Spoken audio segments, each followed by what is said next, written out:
This is a lesson is for the 5th standard. It's a lesson on social studies, 3rd chapter, climate. Now, the last class we dealt with climate and weather, isn't it? And we dealt with torrid zone, frigid zone, temperate zone. Now, let us come to another factor that influences climate, and that is height above sea level. Now, as you know, when you go up a mountain, it gets colder and colder. And as you come down a mountain to the plains, it gets hotter and hotter. So with this, you understand the higher you go up, that is, it gets colder, and the closer you come to the earth, it gets hotter. So that is altitude. So altitude is also one factor that affects climate. Now let's open your text on page 234 and look at the heading height above sea level. The higher we go, the colder it gets. Areas located at a high altitude means height, have a cold climate. We know that most of the mountain peaks are covered with ice, particularly in winter. This is because the temperature at higher altitudes is very low. This explains why hill stations such as Munnar, Ooty, Shimla, Nainital and Darjeeling are cold even in summer. Now here you see in Calicut, during summer it is very hot. Though we are near the sea, the beach is very close to our house, it is very hot because we are on the sea level. It's very normal land. But as you go to Ooty, you climb up the mountain and you go up. What happens? It becomes cold and chill. Whereas in Calicut, on the same day, you will be using an air conditioner to make yourself feel cool. When you go up to Ooty on the same day, you will be using a blanket to keep yourself warm at night. So that is the difference. As you go higher up, you feel cold and the temperature becomes colder. But once you come down the sea, then it becomes hot. So in fact, to say that the higher you go, that is altitude, is also a major factor that affects climate. And that is why you see people during summer, when it is summer in the plains, they go to the hills to enjoy the cool weather. During May and June, you find the hill stations are full of tourists coming from the plains. You also must have gone for a holiday, for a vacation to the hills in Ooty or Munnar, somewhere close by, for a lovely, enjoyable holiday. Now let's go to the next topic, that is wind. Places are also affected by different wind systems. Wind is caused by uneven heating of the air around the earth. Warm air rises and is replaced by cool air. This produces winds which contain heat and moisture. Thus it affects the temperature and humidity of the area, causing changes in climate. Now you know what is wind. Moving air is called wind. Now as the temperature rises, what happens? The wind or the air around us also gets hot. And hot air rises and cold air moves in to take its place. So that is how the movement of wind takes place, and this also affects temperature and climate. As I said again, as the land becomes hot, the air in that land or the atmosphere becomes hot and hot air rises. When hot air rises, cold air comes to take its place, and this in turn affects temperature, and this in turn affects climate of a particular place. Now let's go to the next one, that is distance from the sea. Now here in distance from the sea, let's open the text on page 235. I will first read and then go on to explain.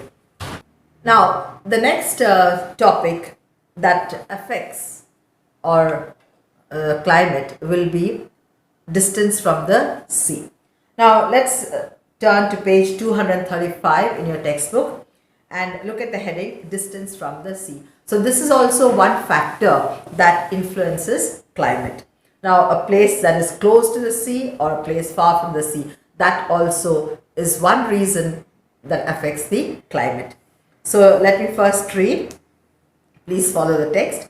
Places close to the sea have a moderate type of climate as compared to those located in the interior, even if they lie on the same latitude. This is because water heats and cools comparatively slower than land. When the warm air over the land arises, it is replaced by the cool air from the sea. This sea breeze cools the coastal areas in summer and warms them in winter. Now you see there are two types of breezes. One is the sea breeze that is during the day, and you have the land breeze at night. Now let's look at the diagram there under sea breeze. Now you see in the sea breeze, the first thing you see there is cool air from the sea and warm air from the land. Now compared to land and water, the land gets heated quicker than the sea, than the water. So what happens when the land gets heated? The hot air rises up. I repeat, the land gets heated faster than the water body, that is the sea. And as the land gets heated, the hot air rises above.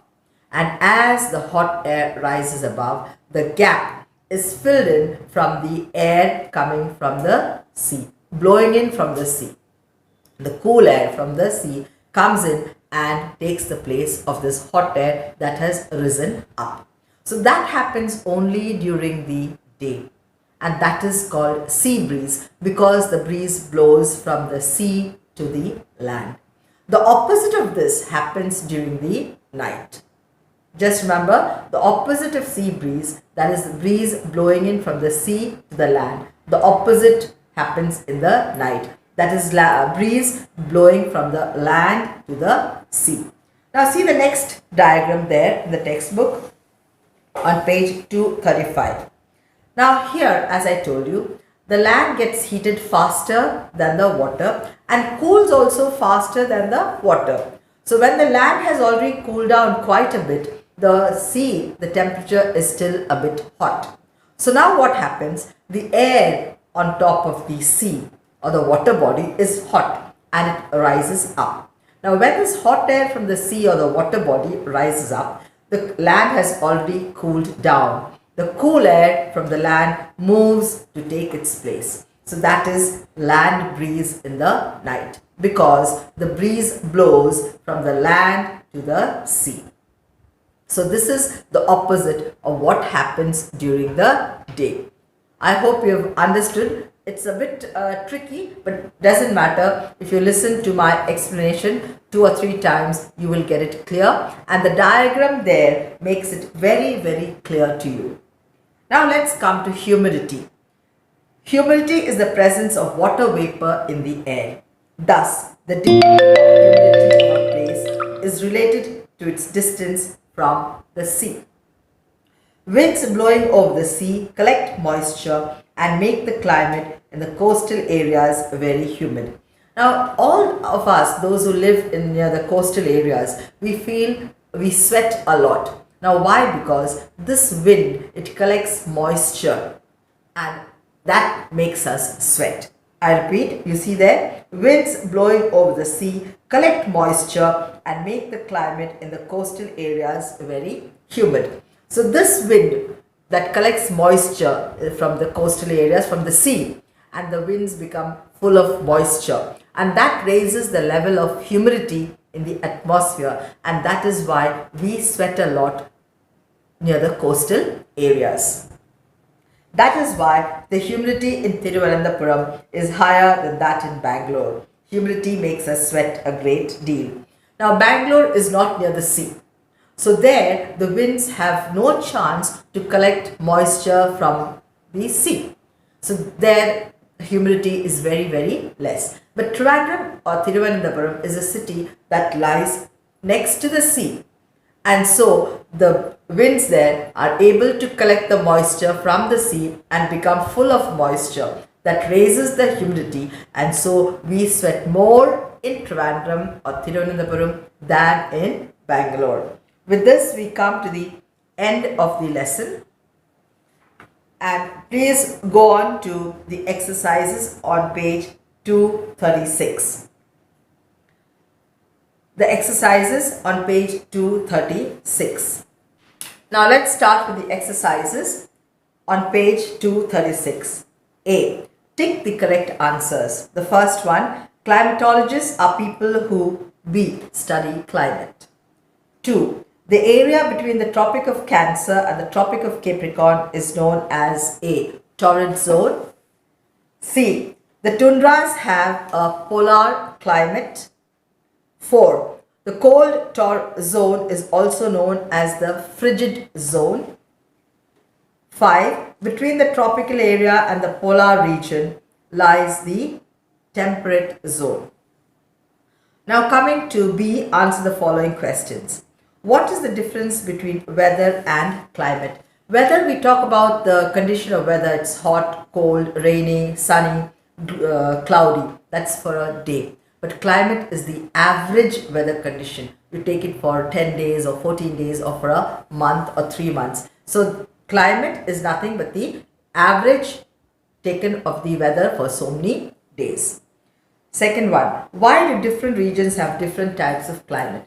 Now, as we are on the equator, we get the direct rays of the sun. So the areas lying on the equator are very hot. But as we move away from the equator towards the poles, the northern pole and the southern pole, we get the slanting rays of the sun. And so the temperatures also come down. So as we move away from the equator, the temperature gets colder and colder. It is because of the reduced heat that we get from the sun.